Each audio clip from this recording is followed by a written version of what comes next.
Hey guys, Mark Ferrasci, Protect Dog Training. I have another long-time trainer, friend of mine that's online, does a lot of videos, very well-known trainer. I won't give you his name because he just did a video yesterday on it. So if you're watching these videos, you can kind of figure out who it is. But he did a video on wrapping a leash, and how he does it kind of made me laugh because it's old school in regards to, I've seen it for many, many years used on job sites. It's the way they wrap up a power cord. And they chain it. They basically take a long 25-foot power cord and plug it together, and then they tie a little knot, and then they start going looping it, and they create a chain out of it. And that's the way you'd wrap up your tools. That's what I did when I was a kid working construction yards. He says it's old school. He seemed to like it. But I'm going to show you another way of doing it that I think is a lot more professional looking. It takes a little bit of work to learn how to do it. And I always suggest to people when I show it to them, they sit down in front of the TV and they just play with it until they get it wired, get it down to science. 6-foot leash, 15-foot leash. 15-foot leash is a little bit longer, so we'll show you the 6-foot leash so you understand the concept. But all you're doing is you're taking it from the loop and you are starting a loop. About there is good. The handle would be one spot, but if the handle's not long, it's going to be a little bit too short, right? We don't want it fat, so we're going to give it a little bit more room. And then we're going to wrap this end over end. This is stiff because I haven't got it. Usually a nice leather leash will get real supple, but it rained and it's a little stiff. So we're just going to work it. And I would be sitting in front of the TV to practice this in the beginning. Now we get down to where we're about 6-foot leash, and I want to have enough of a loop to be able to stick the clasp back through. So I'm going to put my thumb right here, and this is years of practice doing this, guys. So I'm going to go all the way around, I'm going to lock it, and I'm going to start wrapping. And again, if this thing was real supple right now, which it's not, because it just got a lot of moisture in the air and got kind of wet and got stiff, you need to get some saddle sore and get it back to being supple. Leather really works in nicely. So what we want to do is start a little angle so that it goes downwards, right? We're almost straight across with our loops. We want to be at an angle so that it's going downwards. Not too much, not too drastically, but I'm just going to go ahead and take it down to where I can get it to go back up and show you the concept of it, right? And then I take the clasp and I stick it through the loop.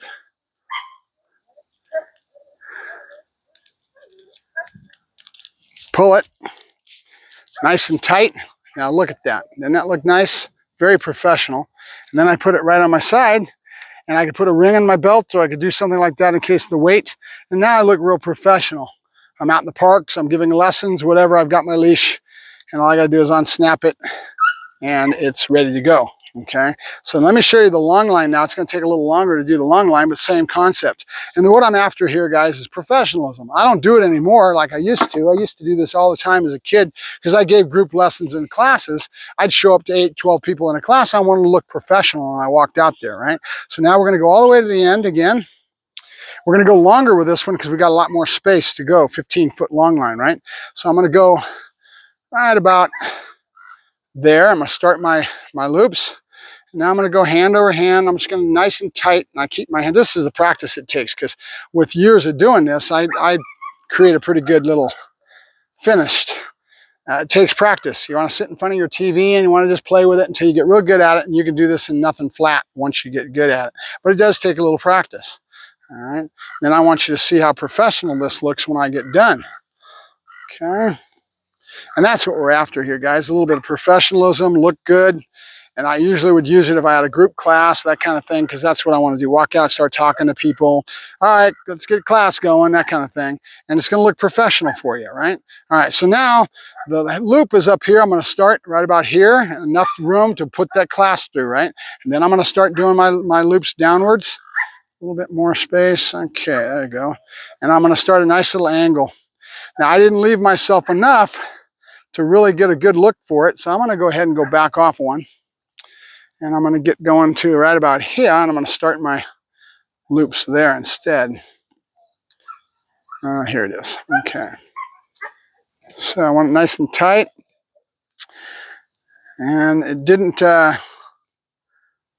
take the other person long to do his at all, because he's just doing a chain. Like I said, that stuff's been done for years on job sites. That's how we wrap up a power cord on the job site, with that little chain method that he did. And to each their own. Everybody has little things that they do. I'm just trying to pass this on because this is my way of doing it. Years ago, when I first started, 30 years ago, I learned this from a military man that taught me a lot of how to handle the leash, and all my leash decorum and stuff that I do in my lessons, I teach from what he taught me in his class curriculum, because I had to give it word for word. All right, so I go all the way down, and then I'm going to start up, and I should have just enough room to kind of do a nice little closing. And I'm going to stick that clasp in there, pull it nice and tight, and there's my finished product. Okay, so now I just snap that on my thing. Let's do the 6 foot so you can see both of them. We'll come back and we'll do it again. You want just enough room, and again, practice in front of the TV. At first, it won't be easy. After a while, your hands will just have the ability to be tight where they need to be, because you need to keep your thumb down on a certain area. And I'm going to go here, then my thumb goes here, and I start my loop. And I want to get a little bit down below it for this one. It just takes practice. After a while, you're going to have a feel for exactly how many loops it'll take. And right back up again, all the way down, nice and tight. Notice I'm keeping my thumb here to keep it tight as I go down. Then I figure out, okay, I'm going to have to come back up, so I want to have just enough to come back up and fill through there without too much slack on it. So I'm going to get one more loop out of it. Now, I usually would like it down in here, but that's all right. And then I go back up and back in, so I need one less loop.